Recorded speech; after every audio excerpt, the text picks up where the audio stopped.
Hola, ¿qué tal? Mi nombre es Ricardo Cano Flores, estudiante de la Universidad Tecnológica de México, de la carrera Derecho en Línea. Para este trabajo final de la materia Derecho a la Seguridad Social, nos han encargado de realizar un video y subirlos a YouTube sobre el análisis del artículo 123, fracción A. Antes de iniciar, me gustaría comentar qué es la Constitución. La Constitución es el ordenamiento supremo máximo jurídico, el cual nos reglamenta aquí en el país. El artículo 123 reglamenta todas las relaciones laborales entre un trabajador y un patrón, para lo cual hay que recordar que en esta primera semana de esta materia de la seguridad social nos encargaron un mapa mental donde analizáramos todas las fracciones del artículo 123. El mismo le hago un resumen, en el cual el mapa mental contendría que el trabajador puede dedicarse a un trabajo digno, el cual debería ser recompensado a través de un pago que debe ser realizado en la moneda de curso legal, en pesos, el cual dicho trabajador también debería de tener, que es su obligación, lo que es capacitación y adiestramiento, es higiene, y en defensa de sus intereses al trabajo podría unirse a otros trabajadores para formar sindicatos que defendieran sus derechos, y además podrían irse a huelga si no les conviene las injusticias que están recibiendo por un trabajo realizado. Dicho trabajador tiene derecho a una jornada laboral, que es de 8 horas, a un descanso, a vacaciones, a una prima. También tiene obligaciones, hay que recordar que si no son cumplidas pueden ser sancionadas. Toda esta relación laboral está reglamentada por la Ley Federal de Trabajo, además tiene injerencia en la Ley del Seguro Social, y todo esto se desprende de la Constitución mexicana. Para este trabajo nos han solicitado hacer un video del artículo 123, apartado A, de lo que es referente a la seguridad social. Para ello, me gustaría comentar algunas generalidades de lo que es el Seguro Social. Primeramente, hay que comentar que la ley del Seguro Social es de observancia general en toda la República. Sus disposiciones es de orden público y de orden social, y tiene la finalidad de garantizar el derecho a la salud individual y colectivo de todos los trabajadores. El Seguro Social comprende dos regímenes, el cual es el seguro obligatorio y voluntario. El seguro o el régimen que nos atrae es el régimen obligatorio, el cual en su artículo 11 marca 5 fracciones, lo comprende el seguro obligatorio. En la fracción 1 habla de un riesgo de trabajo, en la fracción 2 a enfermedades y maternidad, el 3 invalidez y vida, el 4 retiro, cesantía en edad avanzada y vejez, el 5 guarderías y prestaciones sociales. Vamos a iniciar con lo que es riesgos de trabajo. Voy a mostrar una imagen donde se encuentra un trabajador de la construcción que ha sufrido un riesgo de trabajo, un riesgo donde se ha lastimado la rodilla.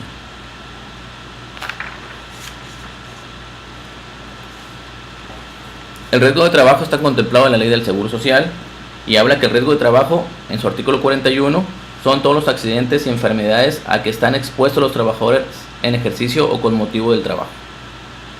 Ahora, hay que recordar, como yo lo acabo de leer, que el riesgo de trabajo pueden ser de dos tipos: accidentes de trabajo o enfermedades de trabajo. Un accidente de trabajo, en su artículo 42, se considera que es toda lesión orgánica o perturbación funcional inmediata o posterior o la muerte producida repentinamente en ejercicio o con motivo del trabajo, cualquiera que sea el lugar y el tiempo en que dicho trabajo se preste. También que se considera accidente de trabajo el que produzca al trasladarse al trabajo y a su domicilio y viceversa. ¿Qué es una enfermedad de trabajo? Una enfermedad de trabajo, en su artículo 143 de la Ley del Seguro Social, nos habla que enfermedad de trabajo es todo estado patológico derivado de la acción continua de una causa que tenga su origen o motivo en el trabajo o en el medio en que el trabajador se ve obligado a prestar sus servicios. En todo caso, serán enfermedades de trabajo las consignadas en la Ley Federal de Trabajo. Vamos a hablar de lo que es, a continuación, lo que son las enfermedades y maternidad. Aquí les muestro una imagen donde habla un trabajador de edad avanzada, mayor, donde está acudiendo a un chequeo. Esperemos que sea ordinario. Y en la segunda imagen, una señora que acaba de dar a luz y prácticamente acaba o va a amamantar a su bebé.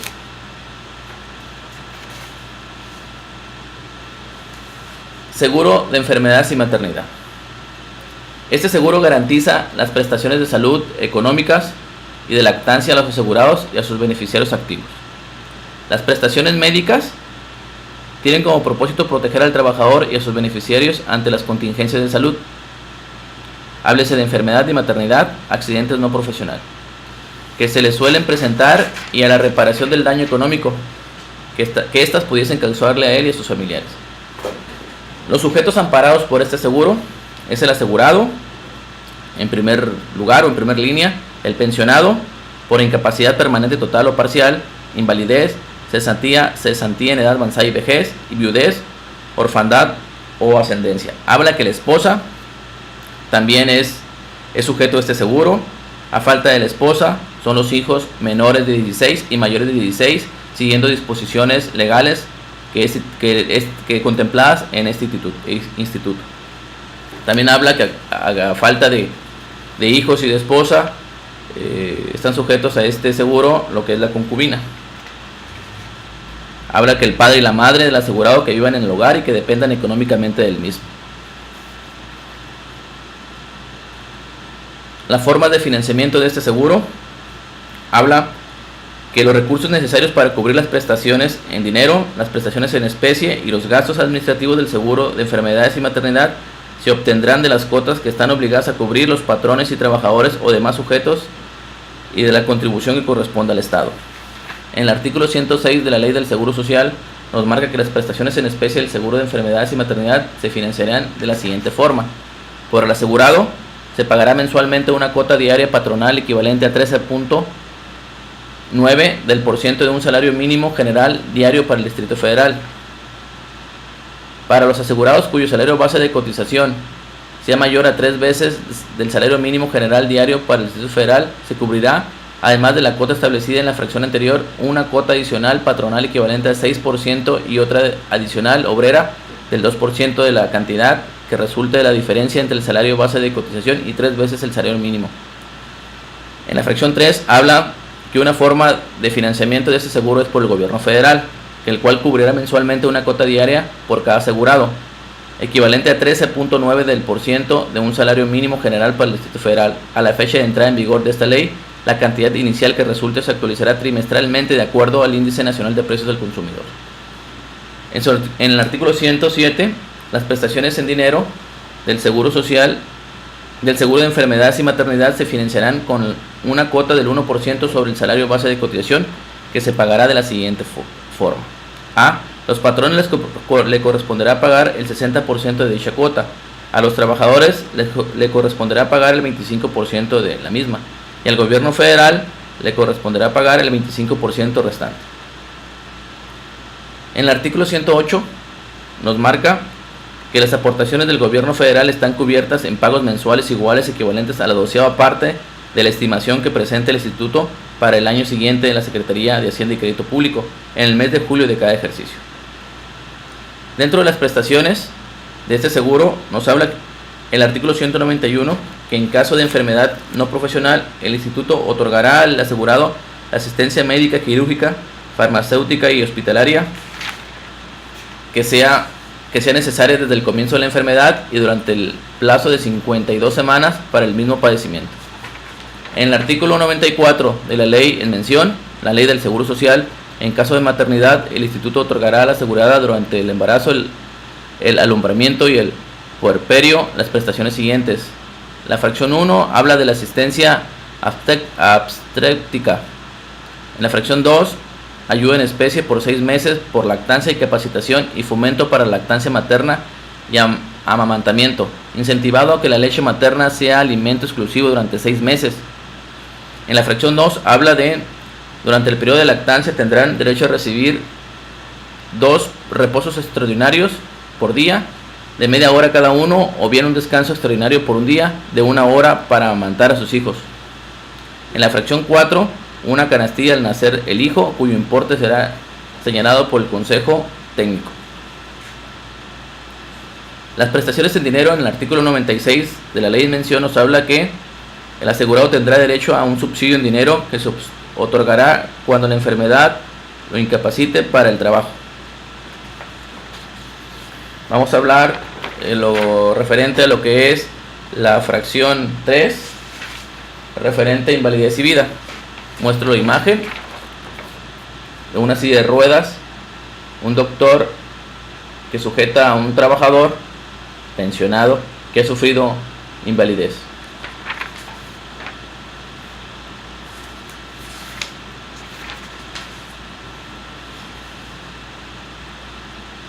En el artículo 102 de la Ley del Seguro Social nos marca que los riesgos protegidos en este capítulo son invalidez y la muerte del asegurado o del pensionado por invalidez en los términos y con las modalidades previstas en esta ley.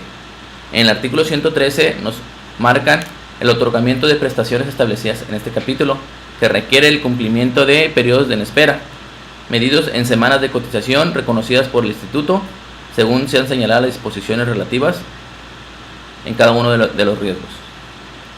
Los sujetos que ampara este seguro, pues prácticamente son el asegurado y pensionado por invalidez y la muerte, de acuerdo al artículo 112 de la ley en mención. Y los requisitos, habla y nos marca en el artículo 113 que el otorgamiento de las prestaciones establecidas en este capítulo requiere del cumplimiento de periodos en espera, como ya se mencionó anteriormente, medidos en semanas de cotización y reconocidas por el Instituto. La forma de financiamiento nos habla en su artículo 146 que los recursos necesarios para financiar las prestaciones y los gastos administrativos del seguro de invalidez y vida, así como la constitución de las reservas técnicas, se obtendrán de las cuotas que están obligadas a cubrir los patrones, los trabajadores y demás sujetos obligados, así como la contribución que corresponde al Estado. Las cuotas, en su artículo 147, le corresponden a los trabajadores y a los patrones. En las prestaciones nos habla que por el ramo de invalidez, en su artículo 120, nos habla que el trabajador tiene derecho, en los términos de esta ley, al otorgamiento de las prestaciones siguientes: a una pensión temporal en la fracción 1, en la fracción 2 a una pensión definitiva.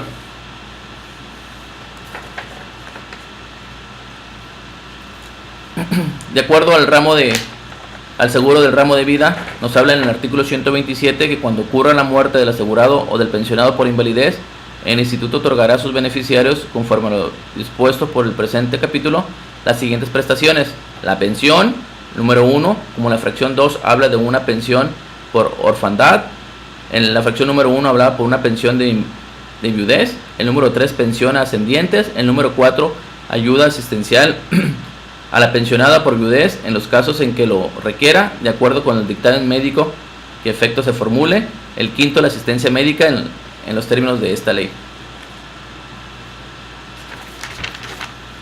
Vamos a hablar de lo que se refiere a la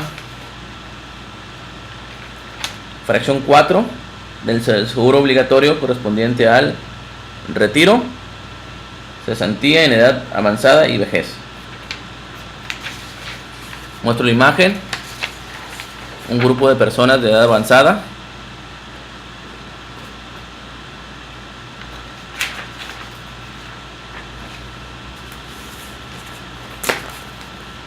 para este seguro, el artículo 174 nos marca que el asegurado tiene derecho a contar con una cuenta individual, la que se integrará en los términos señalados en el artículo 159, fracción 1 de la Ley del Seguro Social, referente a la apertura de la cuenta bancaria, que se abrirán con la finalidad de que se depositen las aportaciones por este concepto. En el artículo 175 nos habla de la individualización y administración de los recursos de las cuentas individuales para el retiro, que está a cargo de las Afores, las administradoras de fondos para el retiro. En el artículo 154 nos marca que para los efectos de esta ley existe cesantía en edad avanzada cuando el asegurado quede privado de trabajos remunerados a partir de los 60 años de edad. Y en el 161 el ramo de vejez da derecho al asegurado al otorgamiento de las siguientes prestaciones. Fracción 1, la pensión. La fracción 2, asistencia médica. En los términos del capítulo 4 de este título, asignaciones familiares y ayuda asistencial en la fracción 4. En el artículo 162 nos marca que para tener derecho al goce de las prestaciones del seguro de vejez, se requiere que el asegurado haya cumplido 65 años de edad y tenga reconocidas por el instituto un mínimo de 1.250 cotizaciones semanales. Los sujetos amparados por este seguro prácticamente son los derechos habientes, los trabajadores que cotizan en esta institución. Los requisitos nos habla el artículo 153 de la ley del IMSS, que el otorgamiento de las pensiones contenidas en este capítulo requieren del cumplimiento de periodos en espera médicos medidos en semanas de cotización reconocidas por la ley del IMSS, conforme se señalan en las disposiciones relativas a cada uno de los ramos del asegurado amparados. Las semanas de cotización amparadas por certificados de incapacidad médica para el trabajo expedidos o reconocidos por el instituto serán consideradas únicamente para el otorgamiento de la pensión garantizada, que en su caso corresponda. Las formas de financiamiento de este seguro nos habla en su artículo 167 que los patrones y el gobierno federal, en la parte que le corresponde, están obligados a enterar al instituto el importe de las cuotas obrero-patronales y la aportación estatal del seguro de retiro, cesantía en edad avanzada y vejez. Dichas cuotas se recibirán y se depositarán en las respectivas subcuentas de la cuenta individual de cada trabajador en los términos previstos en la ley para la coordinación de los sistemas de ahorro para el retiro. Las cuotas, en su artículo 168 nos marca que las cuotas y aportaciones a que se refiere el artículo anterior se realizarán en la fracción 1, en el ramo de retiro a los patrones les corresponde cubrir el importe equivalente al 2% del salario base de cotización del trabajador. En la fracción 2 nos habla que en los ramos de cesantía en edad avanzada y vejez, a los patrones y a los trabajadores les corresponde cubrir las cuotas del 3.150% y 1.125% sobre el salario base de cotización respectivamente. En la fracción 3 nos marca que en los ramos de cesantía en edad avanzada y vejez, la contribución del Estado será igual a 7.143% del total de las cuotas patronales de estos ramos. Y en la fracción 4 nos marca que una cantidad por cada día de salario cotizado que aporte mensualmente el gobierno federal por concepto de cuota social para los trabajadores que ganen hasta 15 veces el salario mínimo general vigente en el Distrito Federal, que se depositará en la cuenta individual de cada trabajador asegurado conforme a la tabla siguiente. Las prestaciones. En el artículo 165, ayuda para gastos de matrimonio.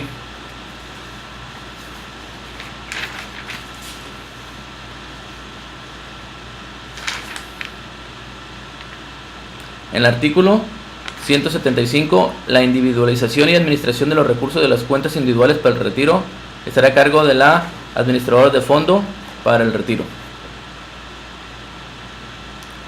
Las administradoras también de fondos para el retiro deberán contar para su constitución y funcionamiento con autorización de la Comisión Nacional del Sistema de Ahorro para el Retiro, sujetándose en cuanto a su contabilidad, información, sistemas de comercialización y publicidad a los términos de la ley, para la coordinación de los sistemas de ahorro para el retiro. A continuación vamos a hablar y vamos a comentar en relación a guarderías y prestaciones sociales, que comprende también el régimen obligatorio en su fracción quinta del artículo 11 de la ley del Seguro Social.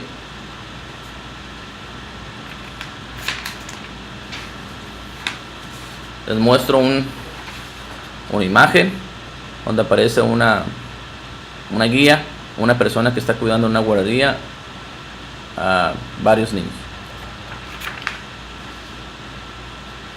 Ese seguro de guarderías y prestaciones sociales están contempladas en el capítulo 7 del seguro de guarderías y prestaciones sociales. En su artículo 201 el ramo de guarderías nos marca que cubre el riesgo de no poder proporcionar cuidados durante la jornada de trabajo a sus hijos en la primera infancia, de la mujer trabajadora, del trabajador viudo, divorciado o de aquel al que judicialmente se le hubiera confiado la custodia de sus hijos, mediante el otorgamiento de las prestaciones establecidas en este capítulo. Este beneficio nos marca que se podrá extender a los asegurados que por resolución judicial ejerzan la patria potestad y la custodia de un menor, siempre y cuando estén vigentes en sus derechos ante el instituto y no puedan proporcionar atención y cuidados al menor. Este servicio de guardería se proporcionará en turno matutino y vespertino, pudiendo tener acceso a alguno de estos turnos el hijo del trabajador cuya jornada de labores sea nocturna.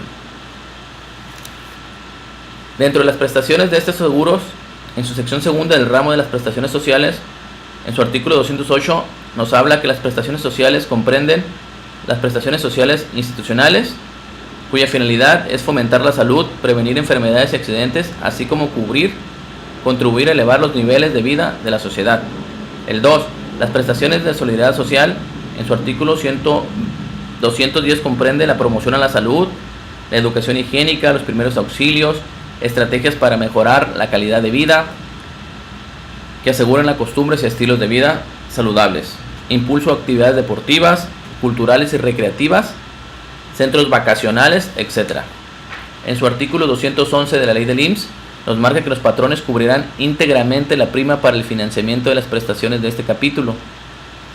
Esto independientemente que tengan o no trabajadores de los señalados en el artículo 201 al servicio referentes a derechohabientes que utilicen servicios de guardería. El procedimiento administrativo de ejecución está comprendido en el capítulo 2 de la sección primera, en el cual nos marca en su artículo 291 el procedimiento administrativo de ejecución para el cobro de los créditos determinados en esta ley, que no hubiesen sido cubiertos oportunamente al instituto, se aplicará por este con sujeción de las normas del código y demás disposiciones aplicables a través de sus unidades administrativas facultades al efecto. Hay que hablar en este apartado, terminando con todo el régimen obligatorio del artículo 111. También nos piden en este video que podamos analizar y hablar un poquito de lo que es el procedimiento administrativo. ¿A quién no le ha tocado, estando en una empresa, que de repente se dejen pagar el IMSS? El IMSS, el cual las aportaciones del IMSS, a tanto que van incluidas las aportaciones del trabajador y del patrón, muchas veces se dejan de pagar por falta de liquidez, el cual inmediatamente, créanme que el Seguro Social es el ente gubernamental con mejor fiscalización que tiene en México. Rápidamente te cae una invitación, te cae una auditoría para que cumplas con tus obligaciones fiscales, el cual el artículo 291 nos habla y contempla ese tipo de situaciones, que en cuanto el patrón como obligado sujeto directo tiene que enterar las retenciones o cumplir con sus obligaciones ante el Seguro Social, y si no lo cumple, rápidamente te obligan a cumplir a través de un requerimiento o una auditoría. La caducidad y prescripción de esos procedimientos está contemplada en el artículo 297, que es la facultad del instituto, que fija en cantidad líquida los créditos a su favor, se extinguen en un término de 5 años, no sujeto de interrupción, contados a partir de la fecha de la presentación por el patrón o cualquier otro sujeto obligado en los términos de esta ley, del aviso o liquidación o de aquella en que el propio instituto tenga conocimiento del derecho generador de la obligación. El plazo de caducidad señalado en este artículo solo se suspenderá cuando se interponga el recurso de inconformidad o un juicio.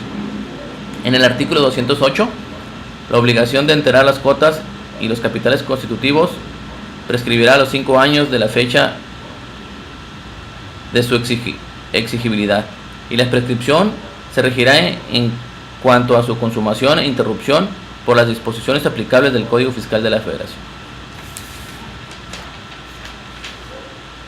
Bueno, aquí se termina mi participación en este video. Le doy las gracias a la maestra por tan grata sabor de boca en estas 4 semanas que realizamos. Gracias. Adiós.